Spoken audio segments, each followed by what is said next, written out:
Yeah, we're live. Go ahead. Hey, hi, welcome back to One Side of the Coin. I'm your host, Steve the Gamer. With me, I'm just going by Boy Wonder today. he's just going by one. Yeah, I want to do the whole spiel. You know, the sexy redhead, spiel? aka Boy Wonder, aka Cute Baby 202. There we go. Yeah. More names than golden It's a eyes. long spiel. It's a long spiel. So once again, I apologize for my voice. Really, I've already explained this on the last stream, but with us tonight, as we have promised, we have. What's up, guys? I'm Levi Lalonde from the organized play team for UVS Handle. I am your organized play coordinator for Universus. Organized play coordinator. So we had a series of questions that we forwarded to you. However, unfortunately, you're not going to be able to answer a lot of those today for us because it's going through the list, design team. So it's like... Don't get me wrong, it would be cool to make Universus cards. I think I could put some pretty cool words on Universus cards, don't get me wrong. But that is not what I do on a daily basis. So I'm not very well fitted to answering some of those questions. Which is fair enough, so let's understand. So we're now kind of on the spot as far as what we wanted to talk to you about, but since I met you yesterday, you had said that, because I had told you that my sales rep for my store is Andy. Andy's the bomb. And you're saying Andy's the bomb, which is really cool. Andy's the bomb, yeah. Can you give us a little bit of insight about you and Andy as far as UVS? Yeah, so, fun fact, for anyone who doesn't know, I was an avid player of the game from the My Hero Academia era onwards, and got real into content creation for quite a couple years. That led to commentating most, and then eventually all of the regionals for Universus, and then so much content were piled up that they eventually gave me a real job, a big boy job, put me on the payroll. But before that, I was a grinder, man. I was a grinder.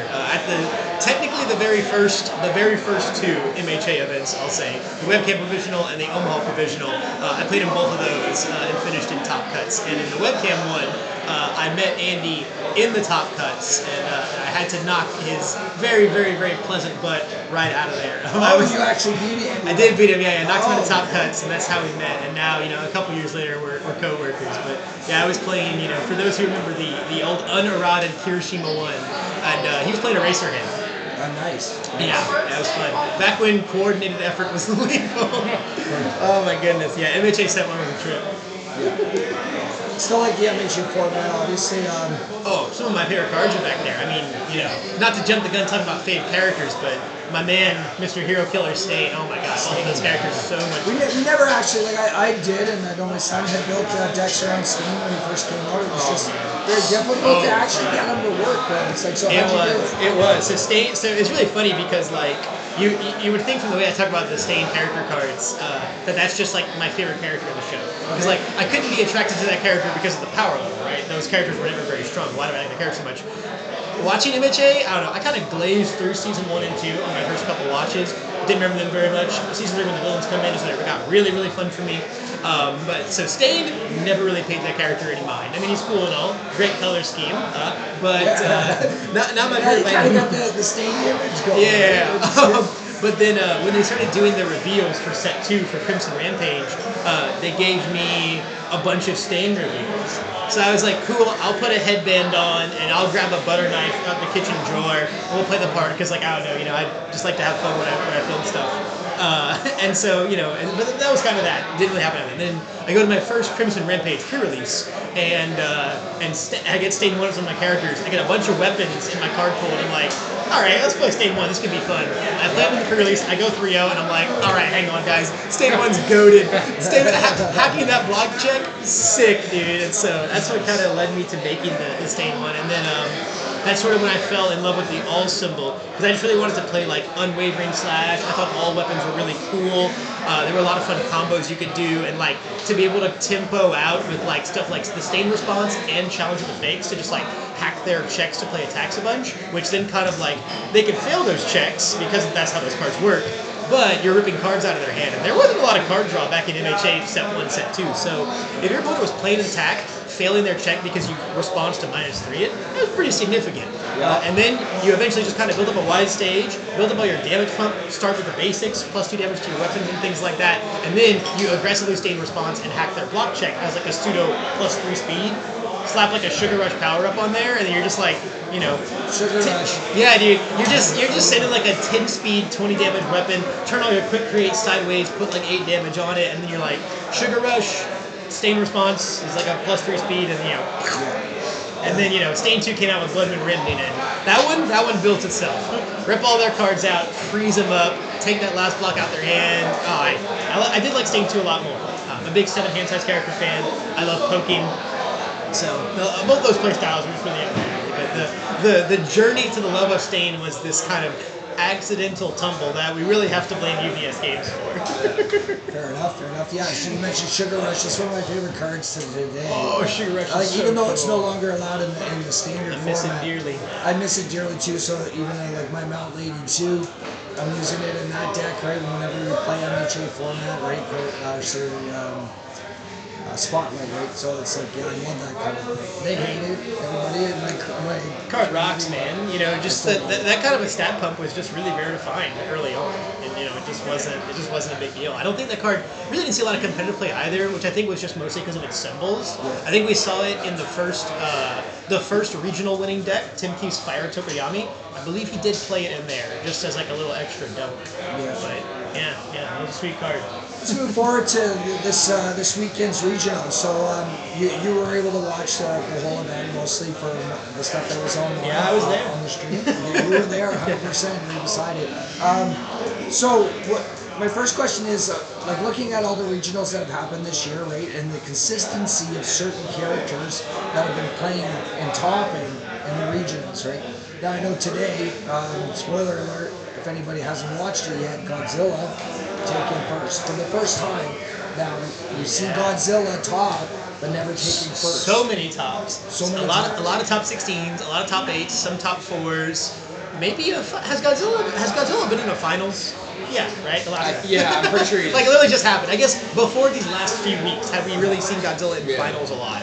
Not 100% sure. Maybe once. But yeah, I mean, certainly the first time taking home the win. But you see the meta breakdown that you guys always show, right? And it's like Godzilla's always there. Like, and it seems to have the highest percentage, right? And it's like such a struggle. But do you think, what do you think the reasoning is behind that? I mean, so many players trying to play it. Godzilla is just a really good, like, training wheels deck. So, first of all, without even talking about what Godzilla does, let's talk about the accessibility of Godzilla. It's a pre-con character. You buy a Challenger Series Godzilla, and you have most of the deck. You can obviously put a bunch of money into it there. You can go shell out a couple $100 for the tournament advances, or you can just play, the name is escaping me, but someone was playing it in Spain. It's like the Annie 5 diff that just steals the free momentum. It's like the same thing, just without the stat reducing part. And then, I mean, you can play Walk the Dogs. We've seen a lot of Godzillas have success without Walk the Dogs. They're very good. Would I say they're completely necessary? Maybe, maybe not. So, first of all, your accessibility there is really, really strong. And then Godzilla itself, again, it's just a good training wheels character. The floor of Godzilla is so low. You're summoning big moves, +3 damage for everything, for free. It's not even a button you have to remember to press. You can buff your blocks out if things get bad too. And then, worst case scenario, if you just really, really flub a kill turn, I don't know, you stare at them with 34 health and at least a guaranteed block with a +2 check to it. Very, very safe. And then, and I think this is a really, really big one too, probably comes up a little more for like the more newer Godzilla players. But the board wipe is really relevant. Something that I'll see a lot of times with brand new Universus players, especially when they're fighting against like the big dog old heads that really know how to build 30 foundation boards and grind it out, 6 chain blocks going crazy. If a newer player on Godzilla ever finds himself in that situation that they just don't know how to play the game enough, they just have a reset button. They just have a reset button and we can go back. And then, at least it is placed in the meta. I don't think there's anything to specifically praise on Godzilla. If anything, the other powerhouse right now is the Quirks and Link Midoriya. And holy cow, if there's ever a matchup where a board wipe is relevant, it's that one. You would need it, yeah, especially against Midoriya, which we saw in the top 2, right? So I didn't actually watch too much of the match, but knowing very well what he can do, I kind of guarantee that Godzilla was going to wipe him out, right? Just due to the fact that whole reset mechanic, right? That just stops. It's so strong. It makes Midoriya, it's so easy for Midoriya to just go like, no thoughts, head empty, build every single card I can every turn, but then against Godzilla, you just have to think about, I have 2 Defiant Stance in hand. Am I getting board wipe next turn? Maybe I'll only build 1. And that's just the start of the thinking. So the fact that you've questioned Midoriya's game plan is really strong. So good place in the meta, really, really, really high floor, and I mean quite a high ceiling as well. You know, you see those crazier Godzilla turns from like the Masters, and they're weaving 6 diffs on 11s and committing 1 foundation to pass their check, and that's where a lot of the moving parts comes in too. Knowing when to board by all means, there's certainly something that sets apart the good Godzillas and the great Godzillas. When do you put a -1 behind Godzilla? Yeah, I know, right? That he's never like that. Godzilla's never been running in the meta, but I've been playing him back home. Oh, he's fun, man. He's a lot of fun, and I'm actually building them on Earth, but using life attunement with Duplers. Yeah, I mean, it's insane. Flip their whole stage is fun. Byakko players exist for a reason. Flipping their whole stage is great. And I don't want to throw shade at Godzilla players either. Not to say it's like a brain dead deck. I call it a training wheels deck, but that's if you're someone who needs training wheels. If you're a master bike rider, you'll just take even more success to Godzilla. High floor, pretty high ceiling as well. So do you think players actually they kind of steer more towards that more powerful character? Like, do you think there are other characters out there that we have not seen in, say, regionals or competitive play that have potential? Like, so this weekend we saw Riot Crew come in, right? It was one of the random decks or whatever. Played it. We saw Melt Lady 2 as well. Do you think there are any other characters like moving forward, especially with TMNT just coming out, and we're starting to see those cards flushing in? Do you think we're going to see more older characters that haven't really seen much of a competitive play start moving in? Yeah, I mean, right now, honestly, as much as we can talk about Godzilla and Midoriya, there are a lot of other things out there. I mean, heck, you want to talk about older characters. Canberra Finals was Mimic and Reiner 1, right? Yeah. And they really weren't playing a ton of new stuff. I mean, the Mimic deck did change pretty drastically because of Unmoving Disruption. That's a huge addition to a deck like that. But the Reiner deck was kind of just playing all the same old stuff it's been playing for a while. So those strategies are clearly not bad. And we saw, JJ with Overhaul in top 8 this weekend. Again, playing a lot of new stuff too. Really centered around the massive mutant machines and the Dotties and that whole strategy. So using a lot of new technology. But at the end of the day, these old characters, they didn't get bad, they didn't get worse by any means, and they're just clearly still very good. So there's probably a lot of other ones out in the woodworks. We've seen some of the more obvious ones lately. I think the biggest one you can talk about when it comes to this conversation of old character that was quite good in their time, utilizing new TMNT technology, it's Hawks, man. Holy cow! Hawks, that guy's popping off right now. That's 2, right? You see him? Yeah. There were two Hawks and top cuts at OCE. I think there was one on a win-in in Spain. It was definitely going to be played there. And then, obviously a great performance this weekend as well from Brian Levine on the Hawks. So that's one of the biggest outliers there. I think that was pretty solved. Some of the more recent ones too, not quite TMNT technology, Street Fighter technology. We've seen Paul Phoenix bringing in the rising uppercut to get a bunch of free pseudo reversals. Stun 2 on your opponent's turn is really good. And at the end of the day, Universus players are so creative and they're so ingenious. They're always going to find these old characters to pair with these new pieces. Yes. Hawks and Paul are some of the more obvious ones right now. TMNT characters themselves, we have not seen a ton of. Raphael definitely surprised us in Canberra. That deck was, I would say, it was working very hard to be a similar but different flavor of Pony, but that doesn't mean it was a bad deck by any means. It got into top cuts, so you can't say much more than that. There might still be some secrets there. I think that the asset characters like Donatello and Bishop, historically asset characters are just kind of like a ticking time bomb. So even if they're not there right now, it's only a matter of time until maybe they're the next unyielding disruption Mimic. Yeah. I don't know if I have anyone. Mimic's not going to be around too much longer, especially with the rotation coming up, right? So that Mimic's going to be gone. So they'll be looking for, especially those players that are really enjoying playing a lot of asset decks, right? So that they're going to need a new character to you don't got to tell me twice how quickly next year's rotation is coming up. I'm enjoying my Hawks games while I can. Yeah, Hawks is still going to be around for a little while, so it's going to be a nice deck to see. Him and Mimic both have some time left in the can. Whenever the first set of next year comes out, let's just throw the caution to the wind and say it's literally January 1st, and that's the minimum amount of time left. We've got at least the Atlanta Regionals, the Glasgow Regional, and now the Buffalo Regional to enjoy the characters. So, still 3 big events. Plus, too, we got Guilty Gears coming up as well. Yeah, who knows? Who knows what Guilty Gear will change? I mean, they showed off Let's Rock today, and while that card looks obviously very good for Godzilla, it's a pretty good addition to an all-symbol Paul deck as well. And who knows what other? I mean, how many? Can you even tell me how many legal characters we have right now in Standard? 200 and something, is it not? It's a lot. It's a lot. That's a lot of characters. It's a lot of characters waiting to just be cracked open by anything that comes out or anything that has come out and just hasn't been figured out yet. Yeah, there is a lot. I mean, it gives players a diverse selection, right? But it's a matter of okay, everybody's they've seen this one win, but it's nobody's really giving this one a try. Yeah. It's what can this one do now, right? Especially with the new stuff coming out. Yeah, consistently rotating. Right? Our player base is only so big, and we have so many products and so many characters coming out that I think a lot of times when characters that did really well at events and then just kind of phase out, it's not always just because they became worse, but there's only so many players and they want to play with new toys. And then Jacob Johnson's going to say, hey, Overhaul won Nats just last year, guys. Did y'all forget about that? Hey, look, he can just snap in a massive mutant machine. And that's really all it takes is one person with one really good idea to just come and bring something back into the limelight. Now we're all talking about it. Who knows? You might be seeing massive mutant Jacob Johnson Overhaul at your locals next week.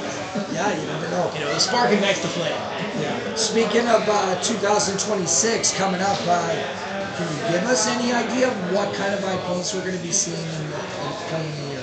Oh man, so obviously I can't say anything too crazy, but y'all do have some really, really cool things to look forward to. Some things familiar, some things completely new, and some things very magical. Think about that as hard as you want. Yeah. So I heard rumor we're getting a full-fledged Godzilla. A full-fledged Godzilla. Now that would be pretty sweet. I said that'd be sweet. That would be pretty sweet, huh? That could be game I breaking. heard rumor about it, so but yeah. No, I'm looking for if that happens. I mean, that's just gonna blow up. I mean, if you look at considering how successful those Challenger decks were, right? So I mean, outside of Mothra, you were seeing a lot of Rodon. You're seeing a lot of Ghidorah. I'm pretty sure. I think Mechagodzilla Kiryu is the only Godzilla Challenger character to not have a top cut. Yeah. And I could be wrong. I know for sure the other 5 do. Kiryu might have a random top 16 that I'm just not thinking of. I usually don't see a lot of them. No. I know when those decks first came out, there was kind of a little hype around the 5 diff punches repeated, draw a million cards, ready all your stuff. But I mean that character's still really cool. Again, don't think he got any worse. There's probably some new things that he could play. I haven't looked at those keywords, looked at those symbols, but just like something with the Overhaul deck, all it takes is one Mechagodzilla Kiryu enjoyer out there to find some kind of secret spice. You're gonna have that one player that lives, eats, breathes Universus, right? And we're gonna be like, we start figuring out the combinations, right? Yeah, and it's gonna resurface. Everyone's got their favorites, and there's a lot of stuff in the kind of the few regionals between Apocalypse and TMNT that characters were super duper hyped and then fell off the face of the earth. Where's Peak Finger? Yeah. Where's Porco? Where's Mr. Gaillard? Those characters were mega hyped and then just kind of disappeared. Did they get worse? Did the meta shift? I don't really think so. I think people just kind of moved on to some new toys. And those characters can easily come back any second. Yeah, I was saying we kind of went from Finger to Midoriya. It was almost like a slow decrease in Finger, then just Midoriya kind of came on the rise. Yeah, I mean, between 5 symbols and this sort of OTK strategy that Midoriya has, as those 5 symbols continue to accrue more and more hand traps, more and more cancels, more and more negates, eventually a character with a style like that is going to hit the critical mass where he probably almost always has more answers than you do. And then, some other 7 TMNT, I mean, hang 10, man. Yeah. TMNT changed Midoriya a lot. Yeah. I know you said that this question was more for the design team, but I want your personal thoughts on it. How do you feel about the attunement and how it's affecting the game? So attunement's changed the game in a lot of ways. In some ways, it's made deck building a lot more intense, a lot more varied, And if you're like a really, really experienced deck builder that loves to just like get so in the weeds and spend hours in your decks looking at, hundreds and hundreds of possible cards, the current attunement, 2-symbol, 3-symbol, double attunement, 4-symbol, 5-symbol, all of these combinations that can be on your cards is probably just a dream. You're just in heaven on that. For a new player trying to get into the game, maybe a little less so. There's a world where I can see that being quite a bit overwhelming. So I think when it comes to the disparity between that, there's maybe, I think, a more middle ground that can be touched. As a player personally, I like a little bit of consistency, but I'm also a pretty hardcore deck builder. If you show me, okay, these are my symbols, I've got a couple hundred cards to look through, sure, by all means. Well, my character's got 3 symbols that are all from the Attack on Titan sets, and I have like 1,000 playables to look through. It's a little bit overwhelming for me personally. Well, especially how big the Attack on Titan sets were, right? I mean, the card base just from, I think it's set 2 is like 300 something. Yeah, I think 2024 as a whole has like 1,100 cards in it. It's a ton. That's a lot. That's going to be a wild rotation. Let me tell you what. Obviously, I do not know what our design team is cooking for that first 2027 booster set, but it better be a whammy. It better be a slam dunk. Yeah, because we're going to lose so much. Going to lose, almost. And there's so many staples, right, based off of just the first 2 AOT sets alone. Yeah, I mean, man, Dark Tournament. Yeah. Dark Tournament, man. I think people are just going to cry. What are some symbols going to do? They're going to spend days crying when Dark Tournament is gone. Yeah. What are death decks going to do? No return. Weapons clash. Walk the dog. Walk the dog. So many crazy Botan's coaching. Botan's coaching. Just so many amazing this like death symbol glow up of dominance that we've been in since Dark Tournament into AOT, that is all going away. That is all going away. So next year will be until the lifting beginning of that's 2027. Yeah, that'll be 2027's first set. Yeah, next year we'll be losing MHA 4, 5, and 6, which that is as nice as it is to be experiencing the return of some of our non-AOT symbols in Ninja Turtles. Good, evil, water. Oh my God, water has a playstyle again in TMNT. We also have to be ready for those symbols to lose 3 sets of hardcore support when MHA 4, 5, and 6 come out. So, the Guilty Gear, the mysterious first booster set of next year, they have a lot of heavy lifting to do when it comes to replacing those cards. As nice as it feels to have some good and evil cards in the game again, as an evil player, I'm personally looking forward to what the next couple sets are going to bring me, because I'm about to lose all of my Jetbird cards, all of my Undaunted Raid cards, all of my League of Villains cards. So that's, I guess, another bit of push and pull from the attunement design that, for players, really, it kind of just depends on what symbols that you really like. If you're an AOT symbol enjoyer, you're kind of eating nonstop. If you're a non-AOT symbol enjoyer, but your character also has AOT symbols to bring in the attune, you're maybe eating, moderately. If you're out here trying to play like, a good Earth all character or something like that, then your life is tough, and it's going to get a little better for a while, and then when rotation hits, it's up to these next 2 sets to pull that weight. So we'll be losing League of Villains, Undaunted, and Jetbird. Yeah, Jetbird, my beloved. We're losing Jetbird next year. Yeah. Oh my God, 2023 product. It was what, October 2023? It was like that set came out like right after I got hired. I remember it dearly. It was the. I thought we were only going to lose the 2, but we're losing 3. Jetbird is going to be. Yeah, Jetbird was not a 2024 product. Very yeah, that was the first set that I did marketing on when I got picked up. Yeah, it was very surreal. But it does lessen the card pool. I mean, even though AOT stays. Yeah, we'll just have to see what things look like. You can do all you want, but until we actually know what those card pools look like after that first set of next year hits, we really don't know what those symbols are going to look like. So are you guys going to be continuing with that? Again, this might be a design team question, I'm not sure. Are you going to be continuing on with the Challenger series, like making more? I mean, I could only assume so. Those products have been slam dunks. Yeah, it's so phenomenal when it comes to the Challenger series. Like compared to the starter decks, like I didn't understand starter decks being an entry level. Like, and I mean, they do sometimes have some good cards in them and whatnot, but those Challenger series decks are just like flying off the shelf. Yeah, when Challenger Series first came out, things were a little muddied on them, I'll say power level wise. The message was clear. Buy a deck, play in locals, ready to roll right out the box. But then when they kind of, were designed to be more advanced, but you have decks like Critical Role, Bebop, and Trigun coming out, those are perfectly fine decks by all means, but you compare the power level of those to our previous Clash decks from the last two sets, so you're looking at Ochako Toga from Jetbird, you're looking at Mirio and Overhaul from Adulted Great. Those are very decorated characters, especially Mirio and Overhaul. Very decorated characters. So, obviously transitioning to a new product line and defining that off the bat was a little tough. Then Godzilla comes out and says, this is what it means to be a challenger deck, baby. This is what it means to be a pre-con ready right out the box. And then we're seeing those challenger characters popping up more, say, competitively with Godzilla, Midoriya, right? Yeah, I mean, if you looked at our top 4 today, it was 2 challenger characters and 1 Clash deck character. Yeah. If there's anything to take away from that, it's say pre-cons are pretty good in Universus. Yeah, exactly. Sometimes no matter what they are. But challengers have been experiencing a really good definition since then. While the Star Trek decks might not have been as crazy daisy as Godzilla, a lot of those are pretty respectable decks. I mean, I watched the 7-hand size Boimler be on a winning in Canberra. I saw a couple people playing the 7-hand size Sam Rutherford.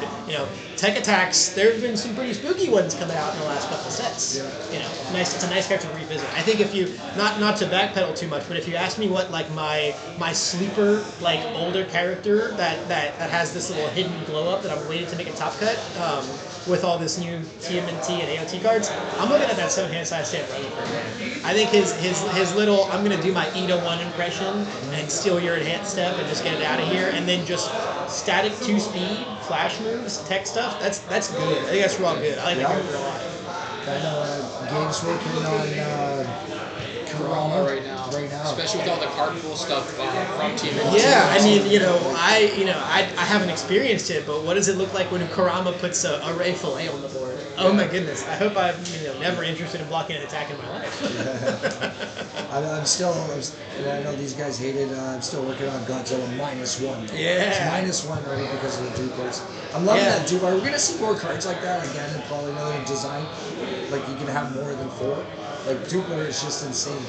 Yeah, I mean, and that's from the Star Trek. Clearly, that's something that the design team likes because we just saw it with Mechazoids. Yeah. So it's something that we're still doing to this day. So it doesn't look like testing waters with it. Well, I know Mechazoids isn't as much. It's limited.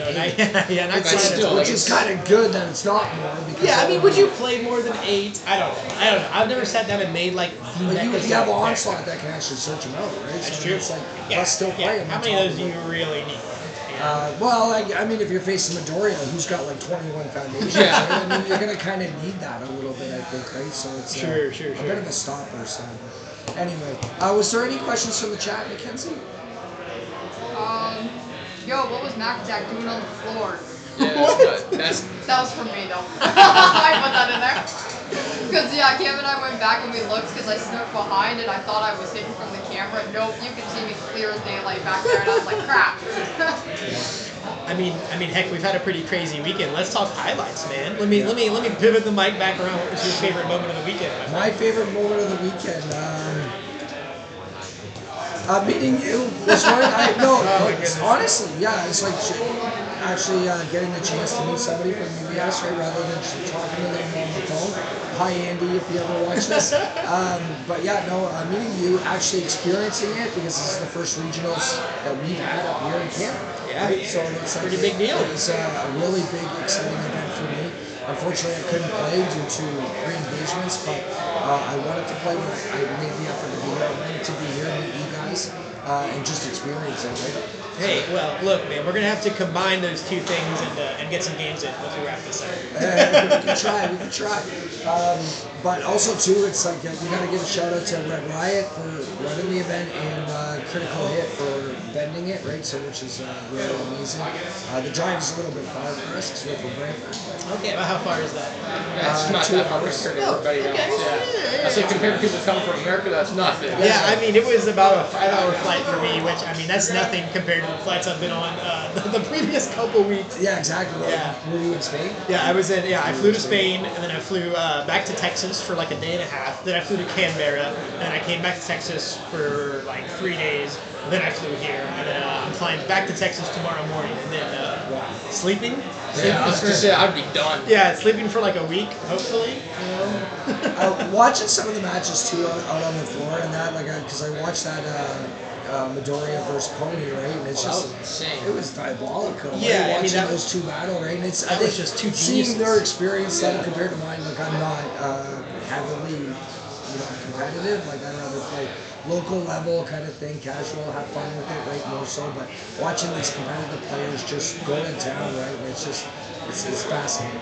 Yeah, I mean, you haven't lived until you've watched Tim Keefe play 7-hand size aggro at a very high level. That's I was watching. I was like, my brain was almost malfunctioning because I was trying to figure out every movement.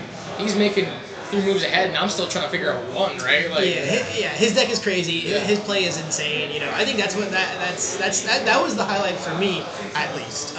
When it comes to like these last few regionals, especially because obviously, Spain and Canberra regional, there were some incredible performances. But with that being the first regional in Spain, and with that being only the second regional of the year in OCE, there's not a lot of chance for a ton of decoration to come in, not a ton of big veteran, these guys have 800 million tops. We saw Mike Hardiman coming in from the UK and Spain, and that was about as big of it's the head honchos are here. No slouches by any means, but when it comes to known names, this regional was crazy. Yeah, there were 50 killers in the room, man.